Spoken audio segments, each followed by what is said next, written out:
Item number 1 माननीय वित्त मंत्री श्रीमती निर्मला सीतारमण जी।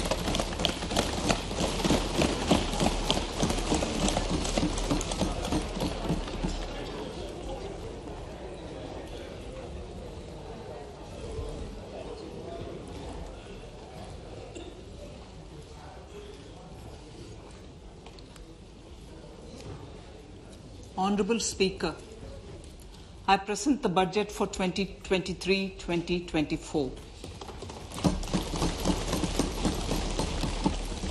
This is the first budget in Amrit Kal. This budget hopes to build on the foundation laid in the previous budget and the blueprint drawn for India at 100.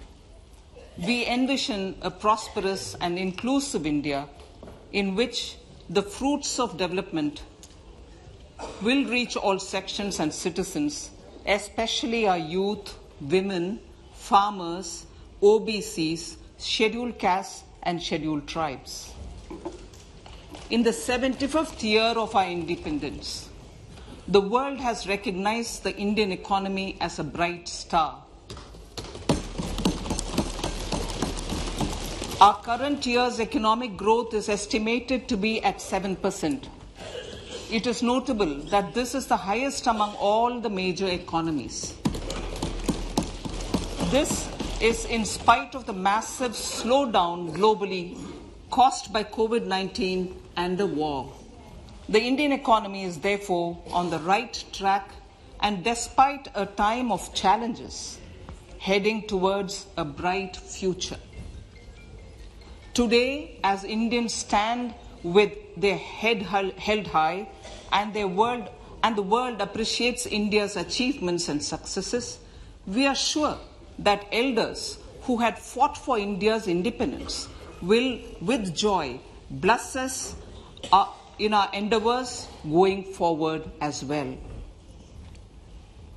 Our focus on wide-ranging reforms and sound policies implemented through Sabka Prayas, resulting in Jan Bhagidari and targeted support to those in need, helped us perform well in trying times. India's rising global profile is because of the several accomplishments. Unique world-class digital public infrastructure, example, Aadhaar, CoWIN and UPI. COVID vaccination drive in unparalleled scale and speed, proactive role in frontier areas such as achieving the climate-related goals, Mission Life and National Hydrogen Mission. During the COVID-19 pandemic, we ensured that no one goes to bed hungry with a scheme to supply free food grains to over 80 crore persons for 28 months. Continuing our commitment to ensure food and nutritional security, we are implementing from 1st January 2023 a scheme to supply free food grain to all Antyodaya and priority households for the next 1 year. Under PM Garib Kalyan Anna Yojana, the entire expenditure of about 2 lakh crore will be borne by the central government. In these times of global challenges, the G20 presidency gives us a unique opportunity to strengthen India's role in the world economic order. With the theme of Vasudhaiva Kutumbakam, we are steering an ambitious people-centric agenda to address global challenges and to facilitate sustainable economic development. The government's efforts since 2014 have ensured for all citizens a better quality of life and life of dignity. The per capita income has more than doubled to 1.97 lakh rupees. In these 9 years, the Indian economy has increased in size from being 10th to 5th largest in the world. We have significantly improved our position as well as a well-governed and innovative country with a conducive environment for business as reflected in several global indices. We have made a significant progress in many sustainable development goals. The economy has become a lot more formalized as reflected in the EPFO membership, more than doubling to 27 crore and rupees 7,400 crore digital payments of 126 lakh crore rupees through UPI in 2022. The efficient implementation of many schemes with universalization of targeted benefits has resulted in inclusive development. Some of the schemes are 11.7 crore household toilets under Swachh Bharat mission, which is achieved, 9.6 crore LPG connections under Ujjwala, 220 crore COVID vaccination of 102 crore persons, 47.8 crore PM Jan Dhan bank accounts, insurance cover for 44.6 crore persons under PM Suraksha Bima and PM Jeevan Jyoti Yojana, and cash transfer of 2.2 lakh crores of rupees to 11.4 crore to over 11.4 crore farmers under PM Kisan Samman Nidhi. Our vision for the Amritkal includes technology-driven and knowledge-based economy with strong public finances and a robust financial sector. To achieve this, Jan Bhagidari through Sabka Saath, Sabka Prayas is essential. The economic agenda for achieving this vision focuses on three things. First, facilitating ample opportunities for citizens, especially the youth, to fulfill their aspirations. Second, providing strong impetus to growth and job creation. And third, strengthening macroeconomic stability. To service these focus areas in our journey to India at 100, we believe that the following four opportunities can be transformative during Amritkal. Economic empowerment of women. Deen Dayal Antyodaya Yojana National Rural Livelihood Mission has achieved remarkable success by mobilizing rural women into 81 lakh self-help groups. We will enable these groups to reach the next stage of economic empowerment through formation of large producer enterprises or collectives, with each having several thousand members and managed professionally. They will be helped with raw materials supply and for better design, quality, branding and marketing of their products. Through supporting these policies, they will be enabled to scale up their operations to serve the large consumer markets, as has been the case with the several startups growing into unicorns. PM Vishwakarma Kaushal Samman, PM Vikas. For centuries, traditional artisans and craftspeople who work with their hands using tools have brought renown for India. They are generally referred to as Vishwakarma. The art and the handicraft created by them represents the true spirit of Atmanirbhar Bharat. For the first time, a package of assistance for them has been conceptualized. The new scheme will enable them to improve the quality, scale, and reach of their products integrating them with the MSME value chain.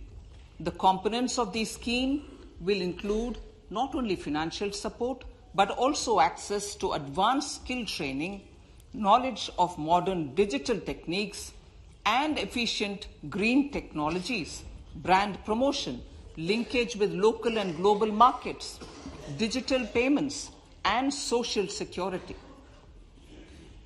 This will greatly benefit the scheduled castes, scheduled tribes, OBCs, women, and people belonging to the weaker sections. Tourism. The country offers immense attraction for domestic as well as foreign tourists. There is a large potential to be tapped in tourism.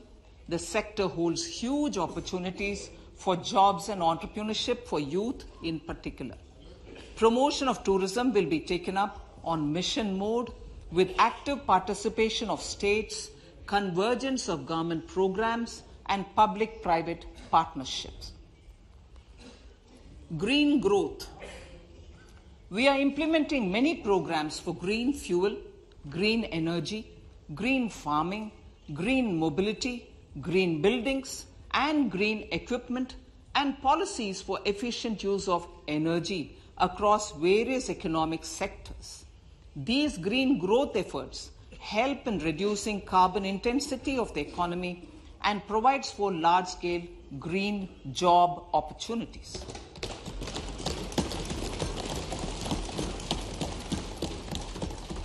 Priorities of this budget. The budget adopts the following 7 priorities. They complement each other and act as the Saptarishi guiding us through the Amritkal. Inclusive development, reaching the last mile, infrastructure and investment, unleashing the potential, green growth, youth power, and financial sector. I now speak on the priority number 1, inclusive development. The government's philosophy of Sabka Saath, Sabka Vikas has facilitated inclusive development covering in specific farmers, women, youth, OBCs, scheduled castes, scheduled tribes, Divyangjan, and economically weaker sections, and overall priority for the underprivileged, Vanchiton ko Variyata. There has also been a sustained focus on Jammu Kashmir, Ladakh, and the Northeast. This budget builds on those efforts. Digital public infrastructure for agriculture. Digital public infrastructure for agriculture will be built as an open source, open standard, and interoperable public good. This will enable inclusive farmer-centric solutions through relevant information services for crop planning and health, improved access to farm inputs, credit and insurance, help for crop estimation, market intelligence, and support for growth of agri-tech industry and startups.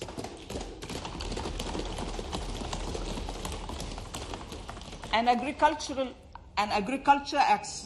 accelerator fund. An agriculture accelerator fund will be set up to encourage agri-startups by young entrepreneurs in rural areas. The fund will aim at bringing innovative and affordable solutions for challenges faced by farmers. It will also bring in modern technologies to transform agricultural practices, increase productivity and profitability. To enhance the productivity of extra long staple cotton, we will adopt a cluster-based and value chain approach through public-private partnerships. This will mean collaboration between farmers, state, and industry for input supplies, extension services, and market linkages.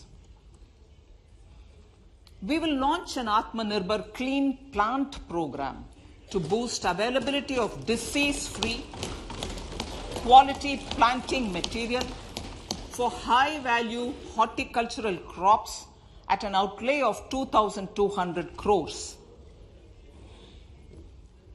Global hub for millets which are Sri Anna. India is the forefront.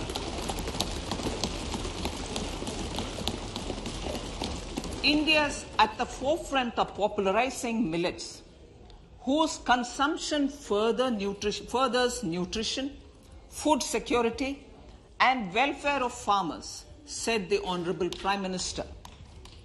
We are the largest producer and second largest exporter of Sri Anna in the world.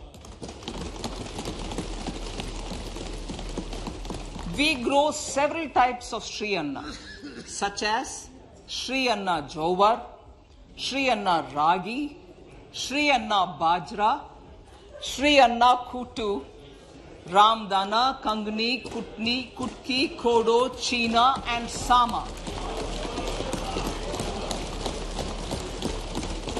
These have a number of health benefits and have been an integral part of our food for centuries. I acknowledge with pride the huge service done by small farmers in contributing to the health of fellow citizens by growing these Sri Anna. Now, to make India a global hub for Sri Anna, the Indian Institute of Millet Research, ideally Indian Institute of the Sri Anna Research, Hyderabad, will be supported as the center of excellence for sharing best practices, research, and technologies at the international level. The agricultural credit target will be increased to 20 lakh crores with focus on animal husbandry, dairy, and fisheries.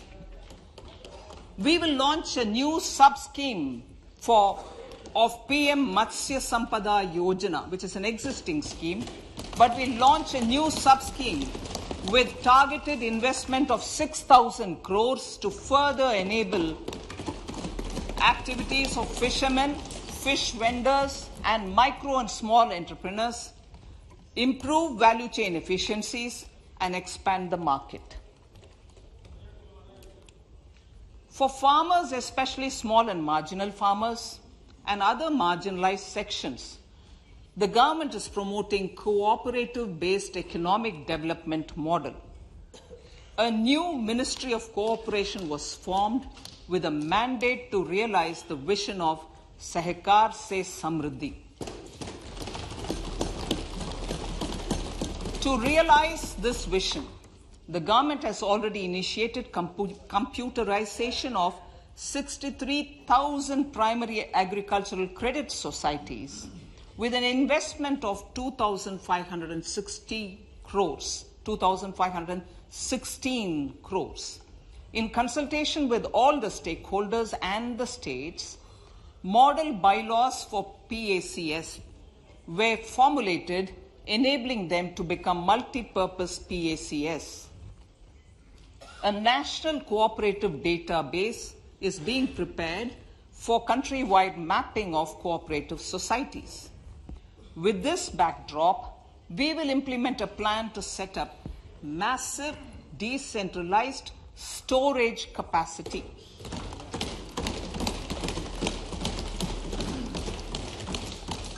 This will help farmers store their produce and realize remunerative prices through sale at appropriate times.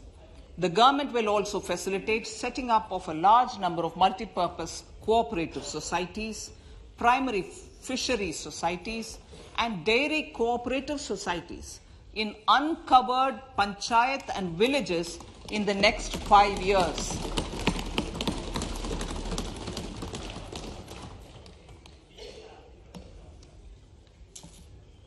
Health, education, and skilling.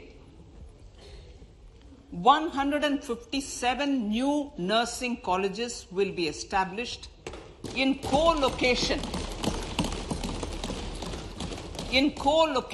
with the existing 157 medical colleges established since 2014. A mission to eliminate sickle cell anemia by 2047 will be launched. It will entail awareness creation, universal screening of 7 crore people in the age group of 0 to 40 years in affected tribal areas, and counseling through collaborative efforts of central ministries and state governments. Facilities in select ICMR labs, Indian Council for Medical Research labs, will be made available for research by public and private medical college faculty and private sector R&D teams for encouraging collaborative research and innovation. A new program to promote research and innovation in pharmaceuticals will be taken up through centers of excellence. We shall also encourage industry to invest in research and development in specific priority areas. Dedicated multidisciplinary courses for medical devices will be supported in existing institutions to ensure availability of skilled manpower for futuristic medical technologies, high-end manufacturing, and research. Teachers' training. Teachers' training will be re-envisioned through innovative pedagogy, curriculum transaction, continuous professional development, dipstick surveys, and ICT implementation. The District Institute of Education and Training will be developed as vibrant institutes of excellence for this purpose.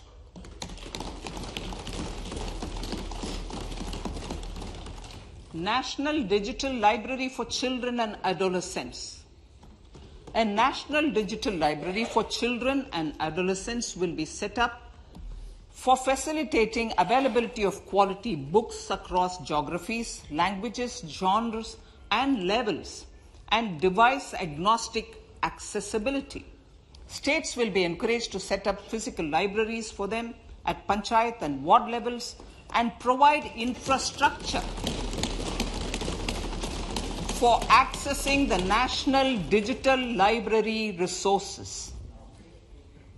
Additionally, to build a culture of reading and to make up for pandemic time learning loss, the National Book Trust, the Children's Book Trust, and other sources will be encouraged to provide and replenish non-curricular titles in regional languages and in English to these physical libraries. Collaboration with NGOs that work in literacy will also be a part of this initiative to inculcate financial literacy. Financial sector regulators and organizations will be encouraged to provide age-appropriate reading material to these libraries. I move to priority 2, reaching the last mile. Prime Minister Vajpayee's government had formed the Ministry of Tribal Affairs and the Department of Development of Northeast Region to provide a sharper focus to the objective of reaching the last mile. Our government has formed the Ministries of Ayush, Fisheries, Animal Husbandry and Dairying, Skill Development, Jal Shakti and Cooperation. Building on the success of the Aspirational Districts program, the government has recently launched the Aspirational Blocks program, covering 500 blocks for saturation of essential government services across multiple domains such as health, nutrition, education, agriculture, water resources, financial inclusion, skill development, and basic infrastructure.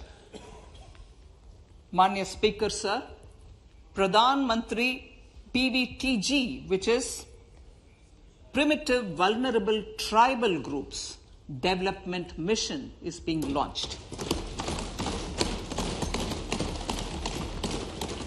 To improve socio-economic conditions of the particularly vulnerable tribal groups, the PVTGs as we refer them to, Pradhan Mantri PVTG Development Mission will be launched. This will saturate PVTG families and habitations with basic facilities such as safe housing, clean drinking water and sanitation, improved access to education, health, nutrition, road and telecom connectivity, and sustainable livelihood opportunities. An amount of 15,000 crores will be made available to implement the mission in the next 3 years under the Development Action Plan for the Scheduled Tribes.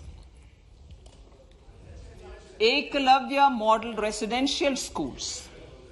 In the next 3 years, Center will recruit 38,800 teachers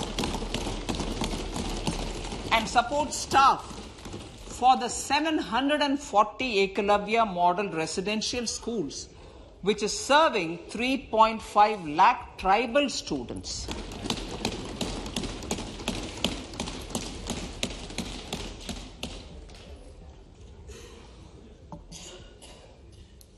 In the drought-prone central regions of Karnataka, central assistance of 5,300 crore will be given to Upper Bhadra project to provide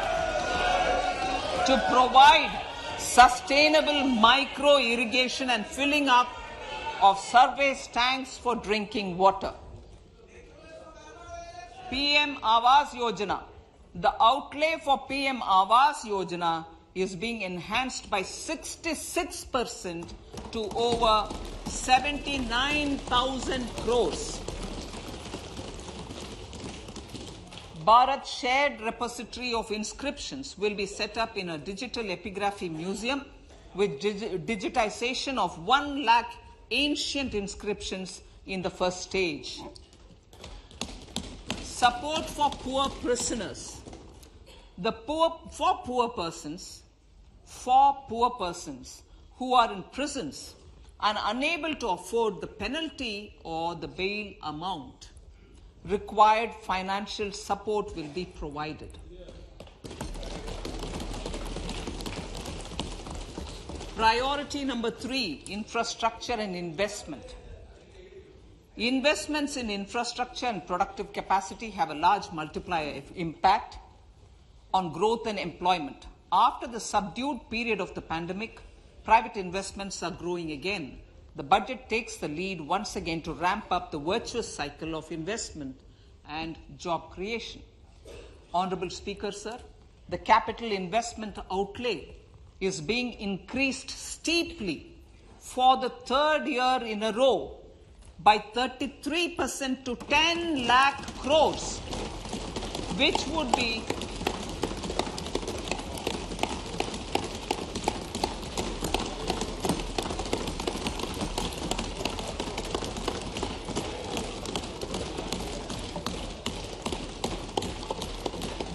which would be 3.3% of GDP. This will almost be 3 times the outlay made in 2019-20.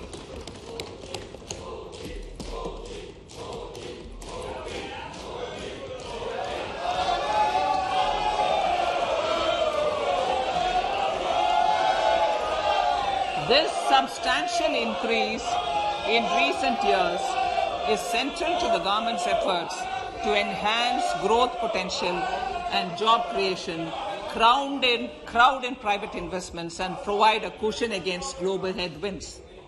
The direct capital investment by the centre is complemented by the provision made for creation of capital assets through grants and aids to state. The effective capital expenditure of the centre is budgeted at 13.7 lakh crore rupees, which will be 4.5% of GDP. Support to state governments for capital investment. I have decided to continue the 50-year interest-free loan to state governments for one more year to spur investment in infrastructure and to incentivize them for complementary policy actions with a significantly enhanced outlay of 1.3 lakh crores. The newly established Infrastructure Finance Secretariat will assist all stakeholders for more private investment in infrastructure, including railways, roads, urban infrastructure and power, which are predominantly depend on public resources. The harmonized master list of infrastructure will be reviewed by an expert committee for recommending the classification and financing framework suitable for Amrit Kal. A capital outlay, I'm talking about railways now, sir, Honorable Speaker, railways. A capital outlay of 2.40 lakh crores has been provided for the railways. This is the highest ever outlay this highest ever outlay is about 9 times the outlay made in 2013-14. 100 critical transport infrastructure projects for last and first mile connectivity for ports, coal, steel, fertilizer and food grain sectors have been identified. They will be taken up on priority with investment of 75,000 crores, including 15,000 crore from private sources. 50 additional airports, heliports, water aerodromes, and advanced landing grounds will be revived for improving regional air connectivity.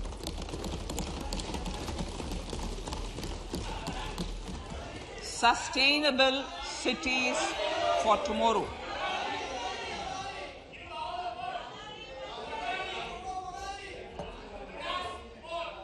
States and cities will be encouraged to undertake urban planning reforms and actions to transform our cities into sustainable cities of tomorrow. This means efficient use of land resources, adequate resources for urban infrastructure, transit-oriented development, enhanced availability and affordability of urban land and opportunities for all. Through property tax governance reforms and ring-fencing user charges on urban infrastructure, cities will be incentivized to improve their creditworthiness for municipal bonds.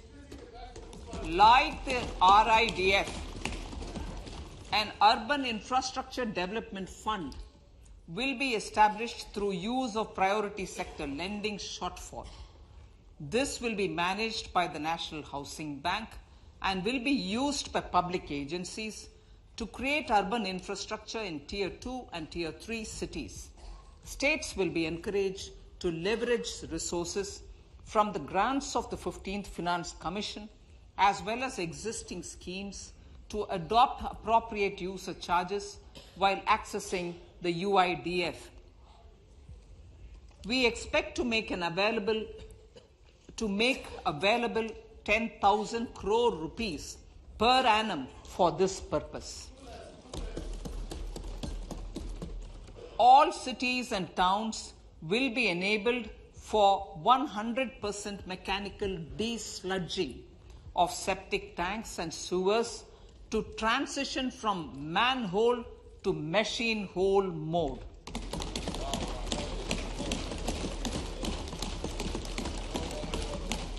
Enhanced focus will be provided for scientific management of dry and wet waste.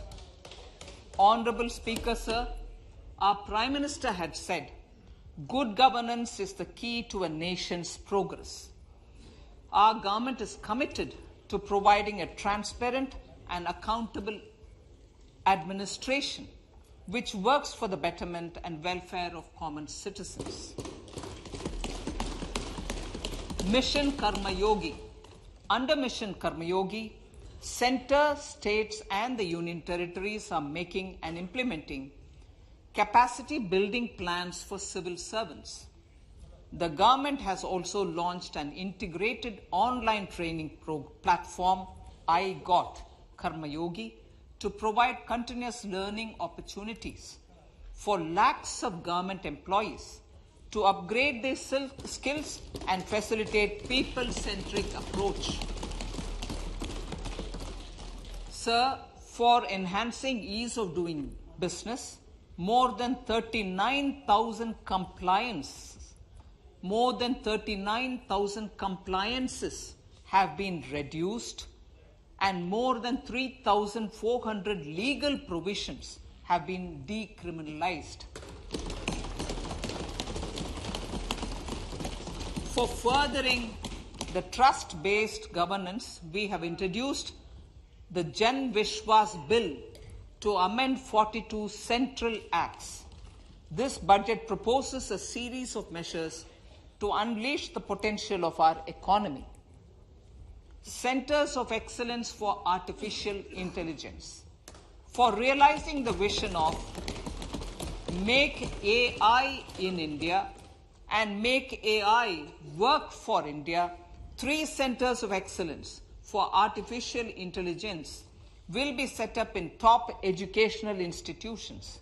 Leading industry players will partner in conducting interdisciplinary research, develop cutting-edge applications, and scalable problem solutions in the areas of agriculture, health, and sustainable cities.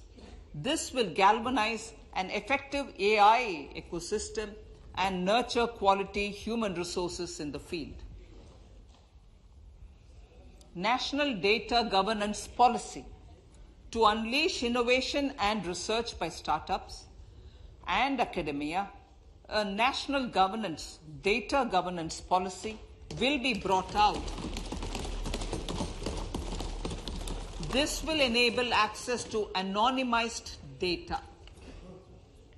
The KYC process will be simplified, adopting a risk-based instead of one-size-fits-all approach. The financial sector regulators will also be encouraged to have a KYC system fully amenable to meet the needs of digital India.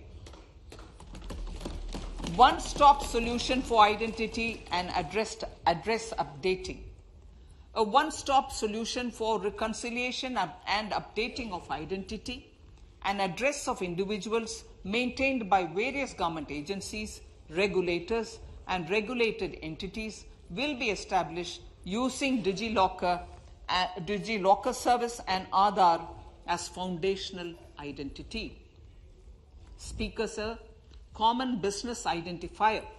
For the business establishments required to have a permanent account number, the PAN will be used as the common identifier for all digital systems of specified government agencies. This will bring ease of doing business, and it will be facilitated through a legal mandate. For obviating the need for separate submission of same information to different government agencies, a system of unified filing process will be set up. Such filing of information or return in simplified forms on a common portal will be shared with other agencies as per the filer's choice. Vivad Se Vishwas 1. Relief for MSMEs.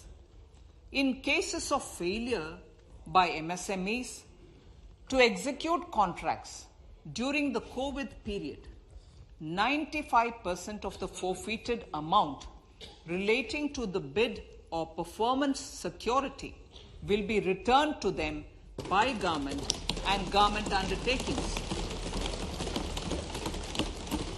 This will provide relief to the MSMEs.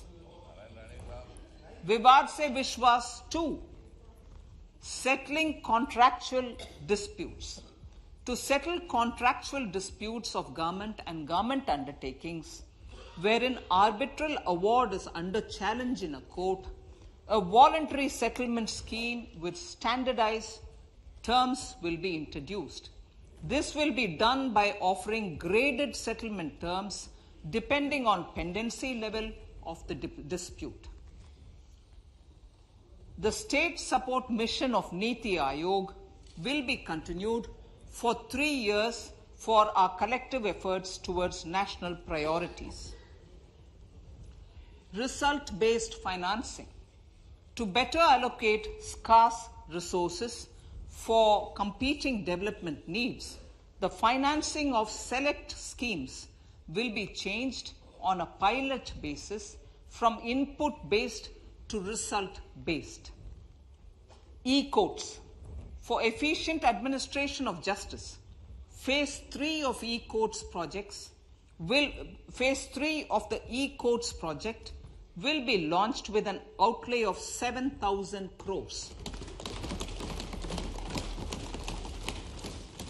Fintech services in India have been facilitated by our digital public infrastructure, including Aadhaar, PM Jan Dhan Yojana, Video, KYC, India Stack, and UPI.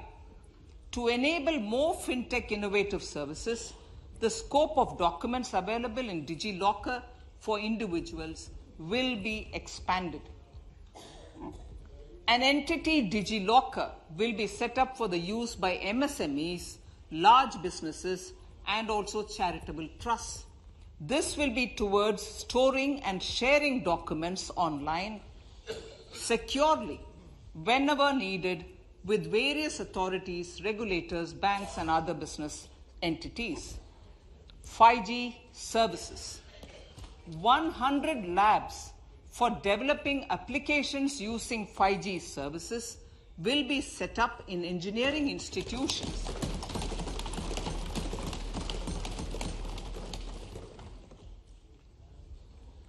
To realize a new range of opportunities, business models, and employment potential, the labs will cover, among others, applications such as smart classrooms, precision farming, intelligent transport systems, and healthcare applications. Lab-grown diamonds. Lab-grown diamonds is a technology and innovation-driven emerging sector with high employment potential. These environment-friendly diamonds, which have optically and chemically the same properties as natural diamonds. To encourage indigenous production of LGD, lab-grown diamond seeds and machines, and to reduce import dependency, a research and development grant will be provided to one of the IITs for 5 years. To reduce the cost of production, a proposal to review the custom duty on LGD seeds will be indicated in Part B of the speech. I come to the fifth priority, Honourable Speaker, sir, green growth. Honourable Prime Minister has given a vision for life or lifestyle for environment to spur a movement of environmentally conscious lifestyle. India is moving forward firmly for the Panchamrit, the net zero carbon emission by 2070 to usher in green industrial and economic transition. This budget builds on our focus on green growth. The recently launched National Green Hydrogen Mission, with an outlay of 19,700 crores, will facilitate transition of the economy to low carbon intensity, reduce dependence on fossil fuel imports, and make the country assume technology and market leadership in this sunrise sector. Our target is to reach an annual production of 5 MMT by 2030. Energy transition. This budget provides for 35,000 crores for priority capital investment towards energy transition and net zero objectives and energy security by Ministry of Petroleum and Natural Gas. To steer the economy on sustainable development path, battery energy storage systems with capacity of 4,000 MWH will be supported with viability gap funding. A detailed framework for pumped storage projects will also be formulated. Renewable energy evacuation. The interstate transmission system for evacuation and grid integration of 13 gigawatt renewable energy from Ladakh will be constructed with investment of 20,700 crore, including central support of 8,300 crores. Green Credit Program. For encouraging behavioral change, a green credit program will be notified under the Environment Protection Act. This will incentivize environmentally sustainable and responsive actions by companies, individuals, and local bodies, and help mobilize additional resources for such activities. PM Program for Restoration, Awareness, Nourishment, and Amelioration of Mother Earth, PM Pranam, will be launched to incentivize states and union territories to promote alternative fertilizers and balanced use of chemical fertilizers. Go Bardhan Scheme. 500 new waste to wealth plants under Go Bardhan, galvanizing organic bio-agro resources done. Go Bardhan scheme will be established for promoting circular economy. These will include 200 compressed biogas plants, including 75 plants in urban areas, and 300 community or cluster-based plants at a total investment of 10,000 crores. I will refer to this in Part B also. In due course, a 5% CBG mandate will be introduced for all organizations marketing natural and biogas. For collection of biomass and distribution of biomanure, appropriate fiscal support will also be provided. Bharatiya Prakritik Kheti Bio Input Resource Centers. Over the next 3 years, we will facilitate 1 crore farmers to adopt natural farming. For this, Honorable Speaker, 10,000 bio input resource centers will be set up, creating a national level distributed micro fertilizer and pesticide manufacturing network. Mishti.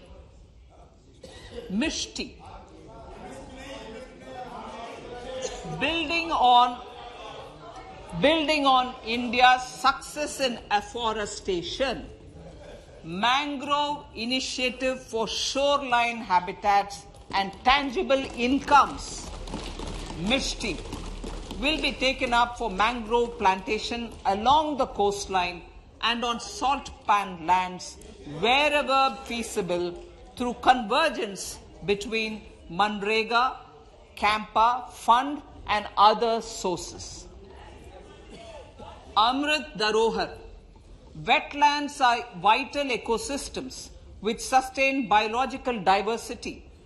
In his latest Mann Ki Baat, the Prime Minister said, now, I quote, now the total number of Ramsar sites in our country has increased to 75, whereas before 2014, there were only 26, unquote. Local communities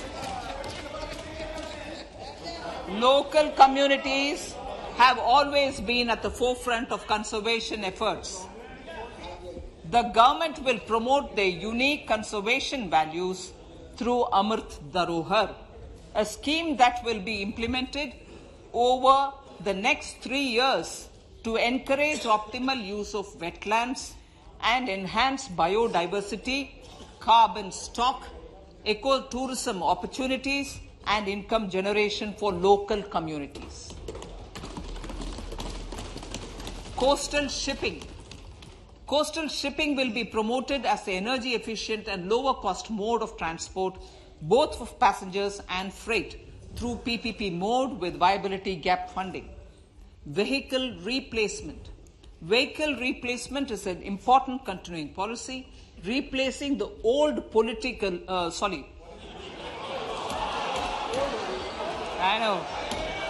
replacing, absolutely, thank you. Replacing old polluting vehicles. Maybe applicable, right? Replacing old polluting vehicles is an important part of greening our economy. In furtherance of the vehicle scrapping policy mentioned in Budget 21-22, I have allocated adequate funds to scrap old vehicles of the central government.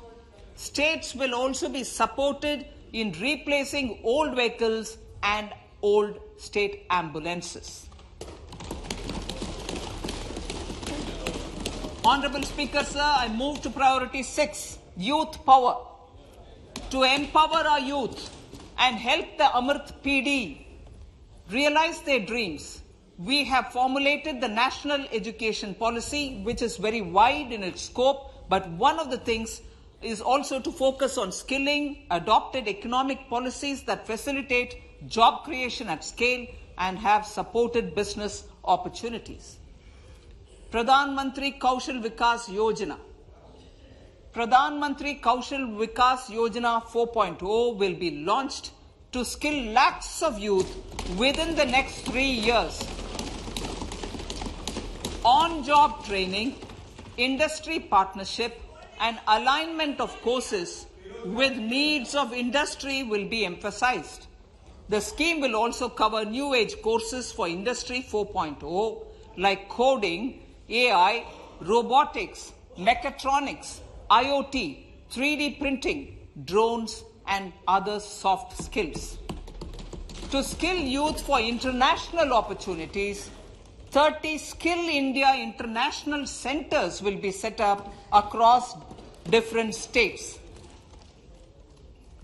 The digital ecosystem for skilling will be further expanded with the launch of a unified Skill India digital platform for enabling demand-based formal skilling, linking with employers including MSMEs, and facilitating access to entrepreneurship schemes. To provide stipend support to 47 lakh youths in 3 years, direct benefit transfer under a pan-India national apprenticeship promotion scheme will be rolled out. Tourism. Honorable Speaker, sir, with an integrated and innovative approach, at least 50 destinations will be selected through challenge mode. In addition to aspects such as physical connectivity, virtual connectivity, tourist guides, high standards for food streets, and tourist security, all the relevant aspects would be made available on an app to enhance tourist experience. Every destination would be developed as a complete package. The focus of development of tourism would be on domestic as well as foreign tourists.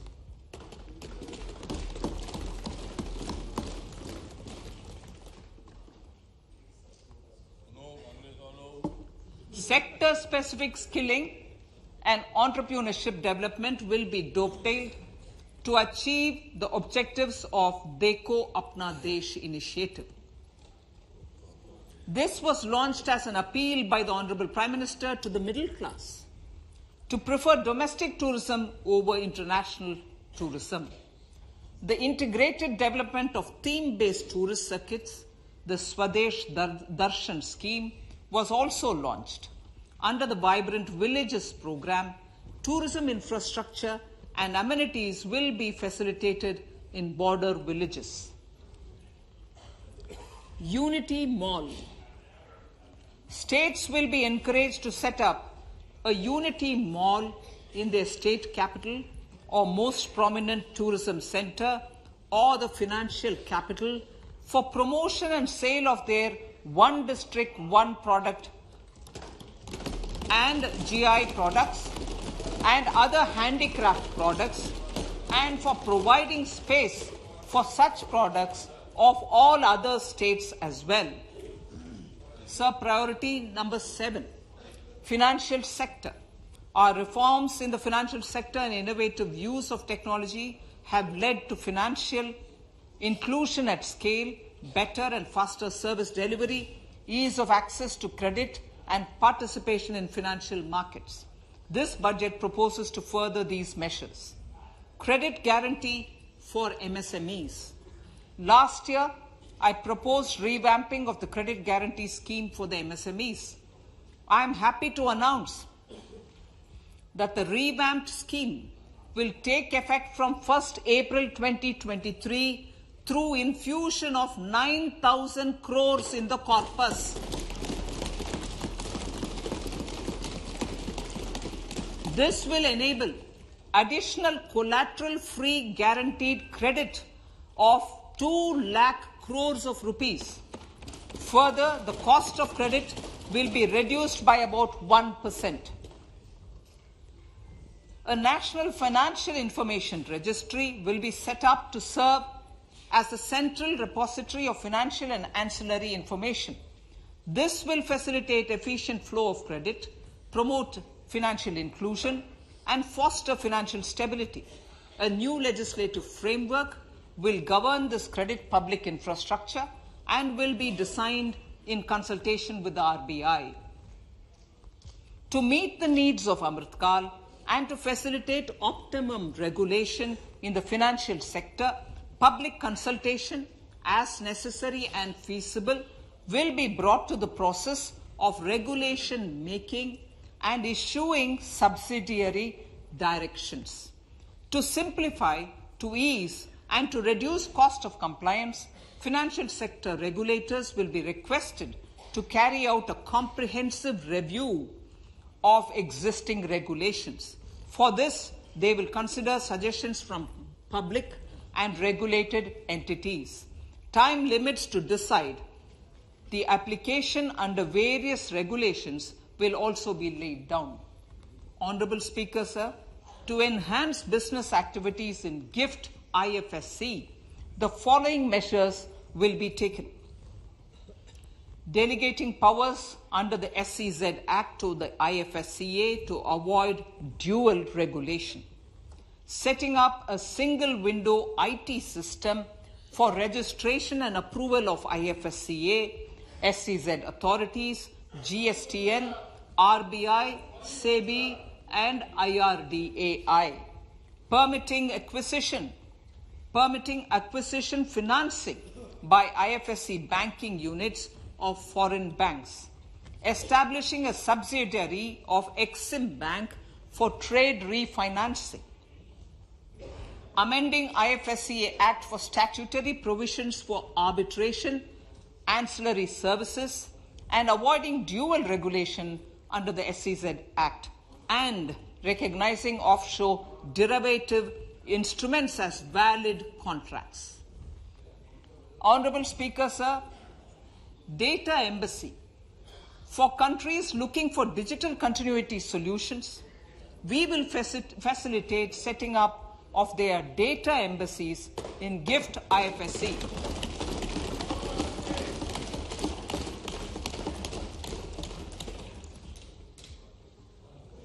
Improving governance and investor protection in banking sector. To improve bank governance and enhance investors' protection, certain amendments to the Banking Regulation Act, the Banking Companies Act, and the Reserve Bank of India Act are being proposed. Capacity building in securities market. Honorable Speaker, sir, to build capacity of functionaries and professionals in the securities market, SEBI will be empowered to develop, regulate, maintain, and enforce norms and standards for education in the National Institute of Securities Markets and to recognize award of degrees, diplomas, and certificates. A central processing center will be set up for faster response to companies through centralized handling of various forms filed with field officers under the Companies Act. Reclaiming of shares and dividends. For investors to reclaim unclaimed shares and unpaid dividends from the Investor Education and Protection Fund Authority with ease,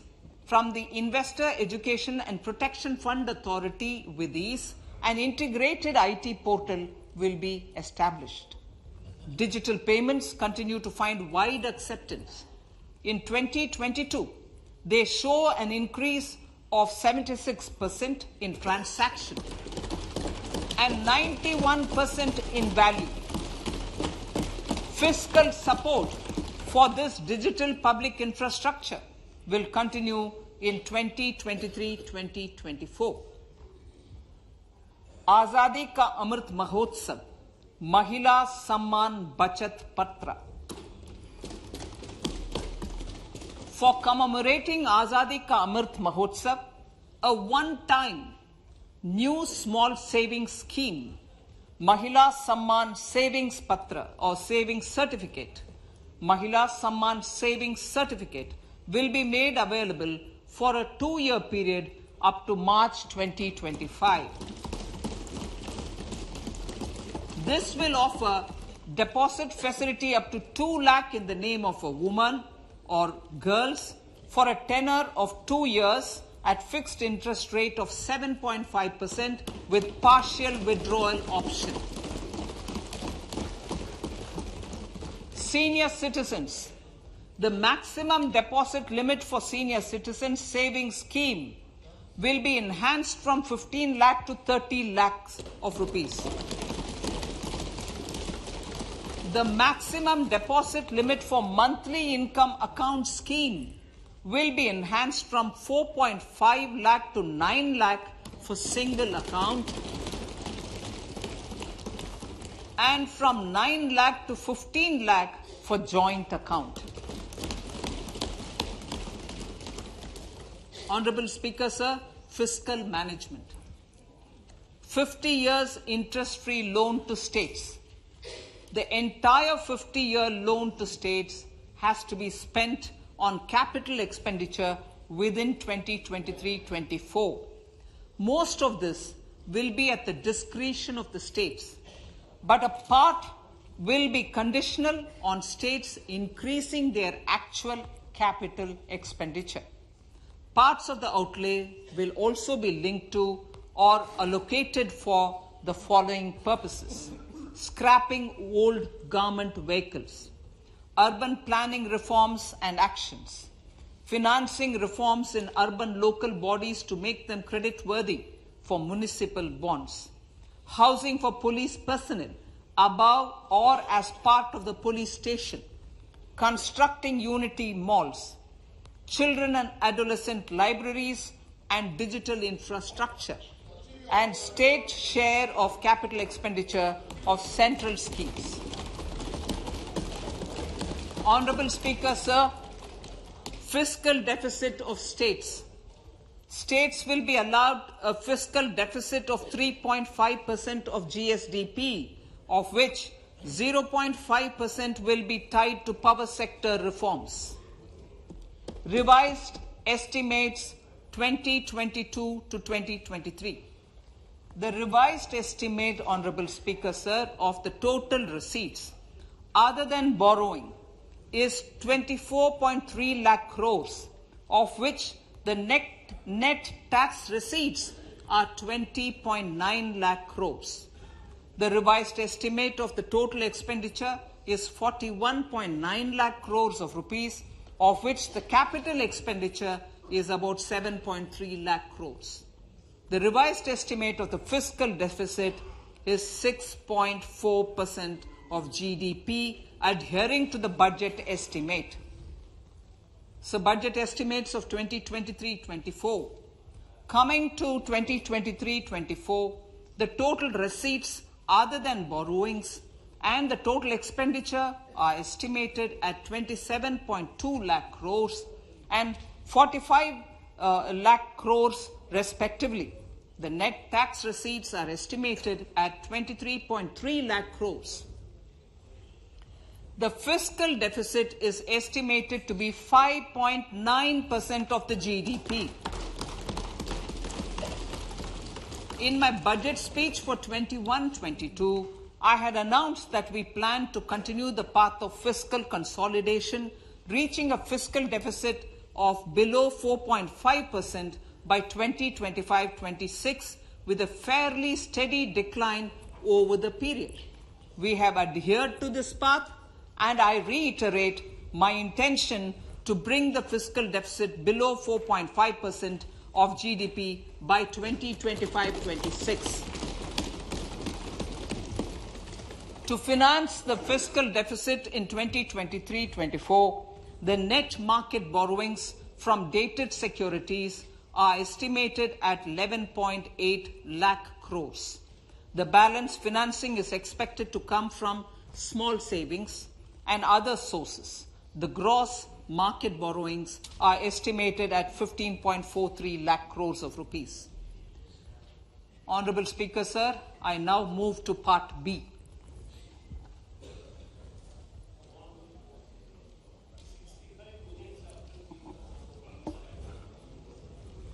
Indirect taxes. My indirect tax proposals will aim to promote exports, boost domestic manufacturing, enhance domestic value addition, encourage green energy and mobility. A simplified tax structure with fewer tax rates helps in reducing compliance burden and improving tax administration. I propose to reduce the number of basic customs duty rates on goods other than textiles and agriculture from 21 to 13. As a result, there are minor changes in the basic custom duties, cesses and surcharges on some items including toys, bicycle, automobiles and naphtha. Green mobility. To avoid cascading of taxes on blended compressed natural gas, I propose to exempt excise duty on GST paid compressed biogas contained in it. To further provide impetus to green mobility, customs duty exemptions is being extended to import of capital goods and machinery required for manufacture of lithium-ion cells for batteries used in electrical vehicles as well. Electronics. As a result of various initiatives of the government, including phased manufacturing program, mobile phone production in India has increased from 5.8 crore units valued at about 18,900 crore in 2014-15 to 31 crore units valued at 2,75,000 crore in the last financial year. To further deepen domestic value addition in manufacturing of mobile phones, I propose to provide relief to customs duty. I propose to provide relief in customs duty on import of certain parts and inputs like camera lens and continue the concessional duty on lithium-ion cells for batteries for another year. Similarly, to promote value addition in manufacture of televisions, I propose to reduce the basic customs duty on parts of open cells of TV panels to 2.5%. Electrical. To rectify inversion of duty structure and encourage manufacturing of electric kitchen chimneys, the basic custom duty on electric kitchen chimney is being increased from 7.5% to 15%, and that on heat coils for these is proposed to be reduced from 20% to 15%. Chemicals and petrochemicals. Denatured ethyl alcohol is used in chemical industry. I propose to exempt basic customs duty on it. This will also support the ethanol blending program and facilitate an endeavor for energy transition.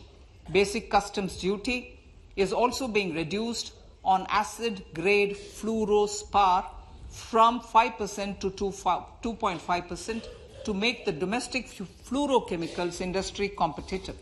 Further, the basic customs duty on crude glycerin for use in manufacture of epichlorohydrin is proposed to be reduced from 7.5% to 2.5%.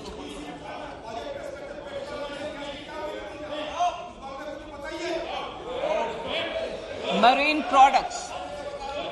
In the last financial year, marine products recorded the highest export growth, benefiting farmers in the coastal states of the country. To further enhance the export competitiveness of marine products, particularly shrimps, duty is being reduced on key inputs for domestic manufacture of shrimp feed. India is a global leader, as I said in Part A, in cutting and polishing of natural diamonds, contributing about 3/4 of the global turnover by value. With the depletion of deposits of natural diamonds, the industry is moving towards lab-grown diamonds, and it holds huge promise. To seize this opportunity, I propose to reduce the basic customs duty on seeds used in their manufacture. Customs duties on dore and bars of gold and platinum were increased earlier this fiscal. I propose to increase the duties on articles made therefrom to enhance the duty differential. I also propose to increase the import duty on silver doors, bars and articles to align them with that on gold and platinum. To facilitate availability of raw materials for the steel sector, exemptions from basic custom duty on raw materials for manufacture of CRGO steel, ferrous scrap and nickel cathode is being continued. Similarly, the concessional BCD of 2.5% on copper scrap is also being continued to ensure the availability of raw materials for secondary copper producers who are mainly in the MSME sectors. Compounded rubber. The basic custom duty rate on compounded rubber is being increased from 10% to 25% or 30 kg, whichever is lower, at par with that of natural rubber other than latex, to curb circumvention of duty. Cigarettes. National calamity contingent duty on specified cigarettes was last revised 3 years ago. This is proposed to be revised upwards by about 16%. Direct taxes. I now come to my direct tax proposals. Honourable Speaker, these proposals aim to maintain continuity and stability of taxation, further simplify and rationalize various provisions to reduce the compliance burden, promote the entrepreneurial spirit, and provide tax relief to citizens. It has been constant endeavour of the Income Tax Department to improve taxpayers' services by making compliance easy and smooth. Our taxpayers portal received a maximum of 72 lakh returns in a day, processed more than 6.5 crore returns this year. Average processing period reduced from 93 days in financial year 13-14 to 16 days only now. And 45% of the returns were processed within 24 hours. We intend to further improve this, roll out the next generation common IT return form for taxpayer convenience, and also plan to strengthen the grievance redressal mechanism. MSMEs and professionals. MSMEs are growth engines of our economy. Micro enterprises with turnover up to 2 crore of rupees and certain professionals with turnover of up to 50 lakh rupees can avail the benefit of presumptive taxation. I propose to provide enhanced limits of 3 crore and 75 lakh respectively to the taxpayers whose cash receipts are no more than 5%. Whose cash receipts are no more than 5%. Moreover, to support MSMEs in timely receipt of payments, I propose to allow deduction for expenditure incurred on payments made to them only when payment is actually made. Cooperation. Cooperation is a value to be cherished. In realizing our Prime Minister's goal for Sehkar Se Samriddhi and his resolve to connect the spirit of cooperation with the spirit of Amrit Kal, in addition to the measures proposed in Part A, I have a slew of proposals for the cooperation sector. First, new cooperatives that commence manufacturing activities till 2024, 31st March, shall get the benefit of a lower tax rate of 15%, as is presently available to new manufacturing companies. Secondly, I propose to provide an opportunity to sugar cooperatives to claim payments made to sugarcane farmers for the period prior to the assessment year 2016-17 as expenditure. This is expected to provide them a relief of almost 10,000 crores. Thirdly, I am providing a higher limit of 2 lakh per member for cash deposits to loans in cash by primary agricultural cooperative societies and primary cooperative agriculture and rural development banks. I repeat that. Thirdly, I am providing a higher limit of 2 lakh per member for cash deposits to and loans in cash by primary agricultural cooperative societies and primary cooperative agricultural and rural development banks. Similarly, a higher limit of 3 crore for TDS on cash withdrawal is being provided to cooperative societies. Startups.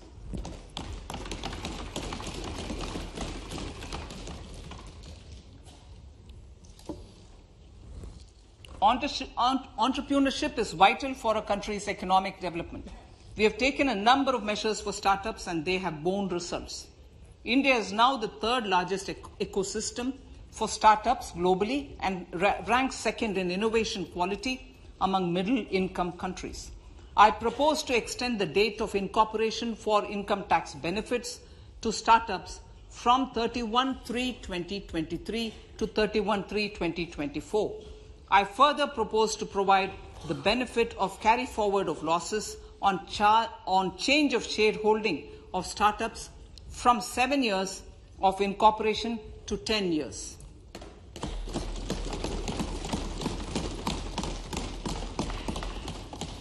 To reduce the pendency of appeals at commissioner level, I propose to deploy about 100 joint commissioners for disposal of small appeals. We shall also be more selective in taking up cases for scrutiny of returns already received this year. Better targeting of tax concessions. For better targeting of tax concessions and exemptions, I propose to cap deduction from capital gains on investment in residential house under Section 54 and Section 54F to 10 crores. Another proposal with similar intent is to limit income tax exemption from proceeds of insurance policies with very high value. Rationalization. Honourable Speaker, sir, there are a number of proposals relating to rationalization and simplification. Income of authorities, boards, and commissions set up by statutes of union or state for the purpose of housing, development of cities, towns, and villages, and regulating and developing an activity or matter is proposed to be exempted from income tax. Other major measures in this direction are removing the minimum threshold of 10,000 for TDS and clarifying taxability relating to online gaming, not treating conversion of gold into electronic gold receipts and vice versa as capital gains, reducing the TDS rate from 30% to 20% on taxable portion of EPF withdrawals in non-PAN cases, and taxation on income for market-linked debentures. Other major proposals in the finance bill relate to the following: extension of period of tax benefits to funds relocating to IFSC, GIFT City till 31/3/2025, decriminalization under Section 276A of the Income Tax Act, allowing carry forward of losses on strategic disinvestment, including that of IDBI Bank, and providing EEE status to Agniveer Fund. Personal income tax.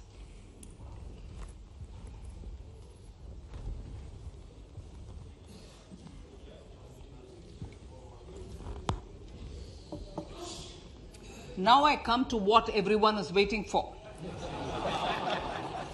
Personal income tax. I have 5 major announcements to make in this regard. These primarily benefit our hard-working middle class. The first one concerns rebate. Currently, those with income up to 5 lakh do not pay any income tax in both old and new regimes. I propose to increase the rebate limit to 7 lakhs in the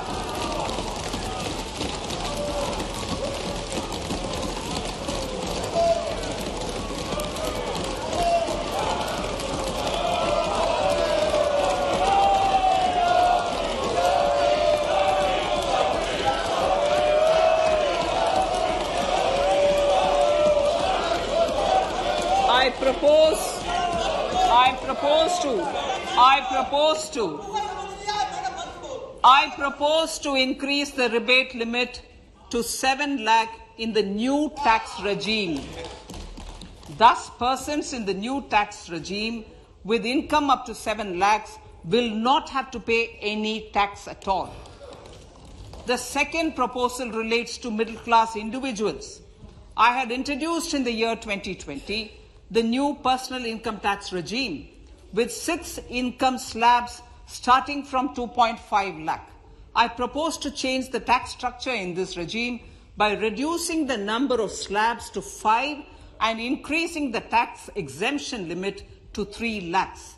The new tax rates are 0 to 3 lakh, nil. 3 to 6 lakhs, 5%. 6 to 9 lakhs, 10%. 9 to 12 lakh, 15%. 12 to 15 lakhs, 20%. And above 15 lakhs, 30%. This will provide major relief to all taxpayers in the new regime. An individual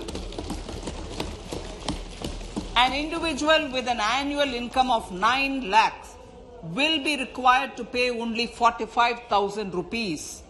This is only 5% of his or her income. It is a reduction of 25% on what he or she is required to pay now. That is 60,000. So in the place of 60,000, it is now only 45,000.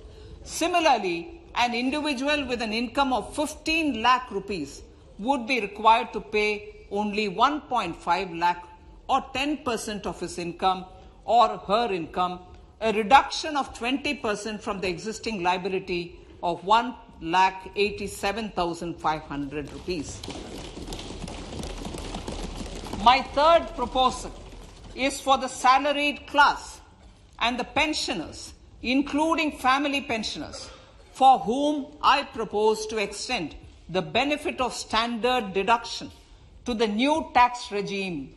Each salaried person with an income of 15.5 lakh rupees or more will thus stand to benefit by 52,500 rupees. My fourth announcement in personal income tax is regarding the highest tax rate, which in our country is 42.74%. This is among the highest in the world. I propose to reduce the highest surcharge I propose to reduce the highest surcharge rate from 37% to 25% in the new tax regime.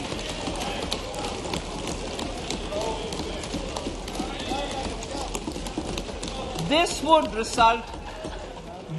result in reduction of the maximum rate. This would result in the reduction of the maximum tax rate to 39%. Lastly, the limit of 3 lakh rupees for tax exemption on leave encashment on retirement of non-government salaried employees was last fixed in the year 2002, when the highest basic pay in the government was only 30,000 rupees per month. In line with the increase in the government salaries, I am proposing to increase this limit to 25 lakh rupees.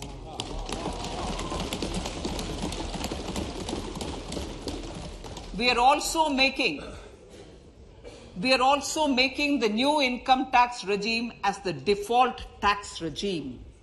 However, citizens will continue to have the option to avail the benefit of the old tax regime. Apart from these, I am also making some other changes as given in the annexure. As a result of these proposals, revenue of about 38,000 crore to 37,000 crore in direct taxes and rupees 1,000 crore in indirect taxes will be foregone, while revenue of about 3,000 crore will be additionally mobilized. Thus, the total revenue foregone is about 35,000 crores annually.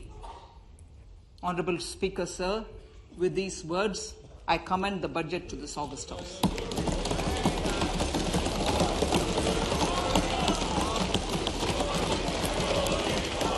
One hour, 25 minutes. Item number 1, माननीय item number 2 Shrimati Nirmala Sitharaman ji. Sir, with your permission, I lay on the table of the following statements.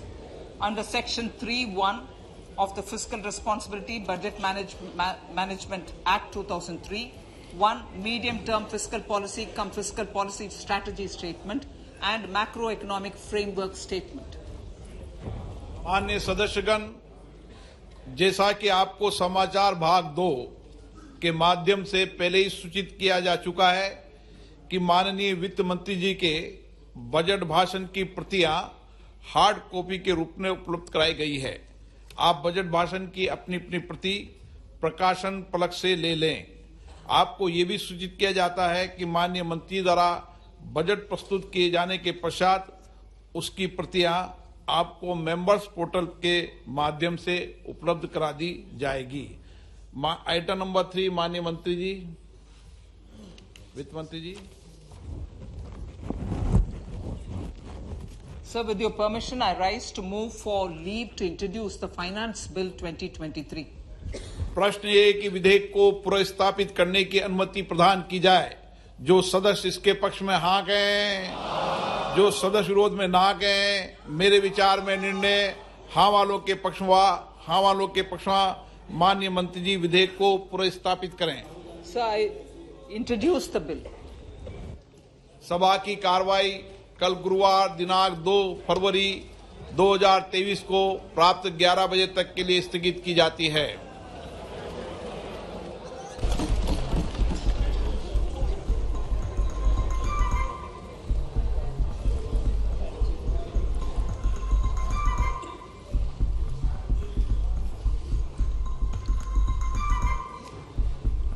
Honorable Speaker, I present the budget for 2023-2024.